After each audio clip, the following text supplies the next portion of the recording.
আমি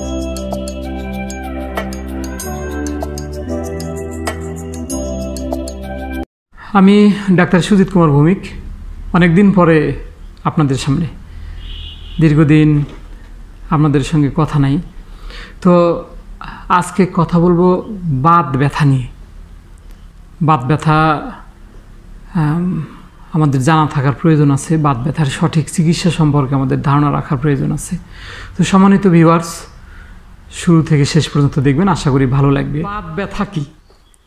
বাত ব্যথা আমরা সিম্পলভাবে যেটা বুঝি সেটা হলো যে জয়েন্টের ব্যথা,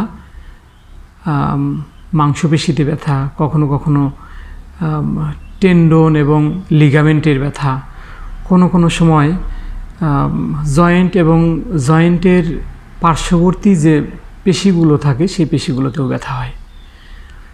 এই ব্যথাগুলো হওয়ার পিছনে কিছু কারণ কাজ করে। আমরা পেইন কিলার সম্পর্কে যেমনটা ধারণা রাখি যে পেইন কিলার আমাদের সুদূর প্রসারী ক্ষতি করে, আজকে আসলে এই কারণেই এই ভিডিওটা দেওয়া। আমরা যেন পেইন কিলারের ব্যাপারে সচেতন হই, সাবধান হই। পেইন কিলার যেন কোনো এক্সপার্ট ছাড়া না সেবন করি, যাতে করে অন্য কোনো অসুখ হওয়ার সুযোগ। বাত ব্যথার লক্ষণ, বাত ব্যথার লক্ষণ যদি আমরা বুঝতে চাই, তো সেক্ষেত্রে প্রথমে আমরা খেয়াল করব যেটা যে অর্গান বা যে অংশটুকু আক্রান্ত হয়, কখনো কখনো হাঁটু, কখনো কখনো হাঁটুর নিচের অংশ, কখনো পাখনা, কখনো বিভিন্ন ধরনের গিরা, এগুলোতে ব্যথা হয়, লালচে আকার ধারণ করে, কোনো সময় গরম হয়ে যায়, জিলকানো ব্যথা থাকে, কোনো সময় খুব কষ্টকর ব্যথা হয়। সেই ব্যথার চোটে রোগী নড়াচড়া করতে পারে না, চলাফেরা করতে পারে না, একদম স্ট্যাচুর মতো হয়ে যায়। তো এই সমস্ত যদি লক্ষণগুলো আমরা দেখি, তাহলে মানে প্রাথমিকভাবে আমরা বুঝে নেব যে এটা বাত ব্যথা বা বাত জাতীয় কোনো ব্যথা। বাত ব্যথা হওয়ার সাধারণত স্থূল দৃষ্টিকোণ থেকে যে কারণগুলো আমরা জানতে পারি, সেটা হলো যে মানে অধিকাংশ সময় খাবার এবং পরিশ্রমের সাথে যদি সামঞ্জস্য না থাকে, আপনি যদি সারাদিন প্রচুর পরিশ্রম করেন অথচ খাওয়া দাওয়া করেন না, রেস্ট নেন না, সেক্ষেত্রে কিন্তু একটা নির্দিষ্ট সময় পরে, একটা দীর্ঘ সময় পরে অতিরিক্ত পরিশ্রমের কারণে আমাদের শরীরে কিন্তু বাত ব্যথার উৎপত্তি হইতে পারে। কোনো সময় বংশগত কারণ থাকে। যদি পূর্বপুরুষদের, বিশেষ করে মা বাবা, দাদা দাদি, নানা নানির যদি বাত ব্যথা থাকে, সেক্ষেত্রে কিন্তু কোনো কারণ ছাড়াই আমাদের বাত ব্যথা হইতে পারে। এটা একটা বড় ধরনের ব্যাপার। কখনো কখনো খাদ্যাভ্যাসের কারণে যদি রক্তে ইউরিক অ্যাসিডের পরিমাণ বাড়ে, ইউরিক অ্যাসিডের পরিমাণ বাড়লেও বাত ব্যথা হয়, বা বাত টাইপের যে ব্যথাগুলো সেই ব্যথা হয়, ফুলে যায়, জিলকানো ব্যথা হয়। খাদ্যাভ্যাস যদি ঠিক না থাকে, বিশেষ করে প্রিভেন্টিভ খাবার, যেমন কালোজিরাতে এমন কিছু গুণাবলী আছে যে মানে ব্যথা টাইপের বা পেশি ব্যথা বা ওই ধরনের বাত টাইপের ব্যথা কিন্তু নাশ করতে সক্ষম। রসুন আমাদের ব্যথানাশক হিসেবে কাজ করে। রসুন যদি আমরা স্বাভাবিকভাবে আমাদের খাবার মেনুতে না রাখি, সেক্ষেত্রেও কারো ক্ষেত্রে কখনো কখনো কিন্তু বাত ব্যথার উৎপত্তি হইতে পারে। ঘরোয়া পদ্ধতিতে আমরা বাত ব্যথা যদি উপকার পেতে চাই, তো সেক্ষেত্রে অবশ্যই রসুনকে আমাদের মনে রাখতে হবে।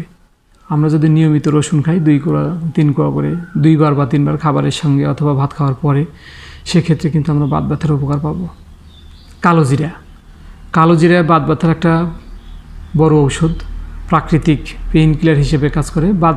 কালোজিরা আমরা যদি প্রতিদিনই একটু করে ভর্তা খাই, বা কালোজিরা এবং রসুন মিক্সড করেও যদি ভর্তা খাই, সেক্ষেত্রেও কিন্তু আমরা উপকার পেতে পারি।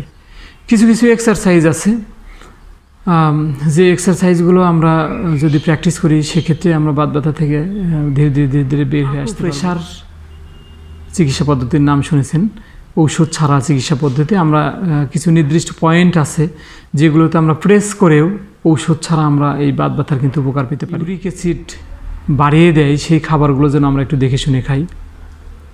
তার মধ্যে অত্যাধিক মাছ মাংস খাওয়া, সবসময় গুরুপাক খাবার খাওয়া, এগুলো যেন আমরা একটু দেখে শুনে খাই।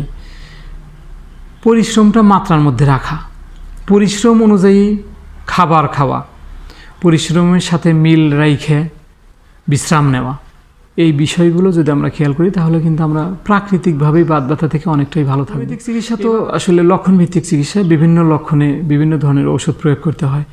তো তারপরেও আমরা যে ঔষধগুলো বেশি ব্যবহার করি, যে ঔষধগুলো বেশি গুরুত্ব দিই, তার মধ্যে rhus tox, bryonia, belladonna, medorrhinum, sulphur, Causticum,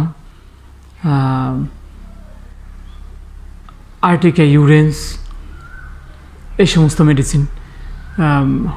কখনো কখনো যদি বংশগত কোনো ব্যাপার থাকে তাহলে সেক্ষেত্রে সেই লক্ষণগুলো বিচার বিশ্লেষণ করে তাৎক্ষণিক ওই লক্ষণের সাথে মিল রেখে যে মেডিসিনগুলো আসে, তার মধ্যে টিউবারকুলিনাম, থুজা,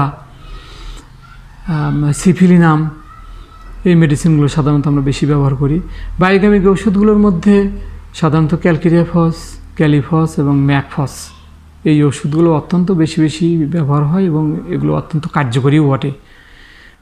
উল্লেখযোগ্য বিষয় যে হোমিওপ্যাথিক মেডিসিন পেইন কিলার হইলেও এগুলোর কিন্তু বিন্দু মাত্র সাইড এফেক্ট নাই, কিন্তু পরামর্শ থাকবে অবশ্যই কোনো ডাক্তারের পরামর্শ নিয়ে চিকিৎসা দিন থাকবেন।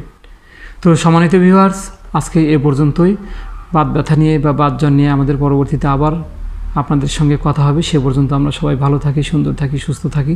পরবর্তীতে আবার কোনো একটা বিষয় নিয়ে আলোচনা হবে, দেখা হবে আপনাদের সঙ্গে। ধন্যবাদ।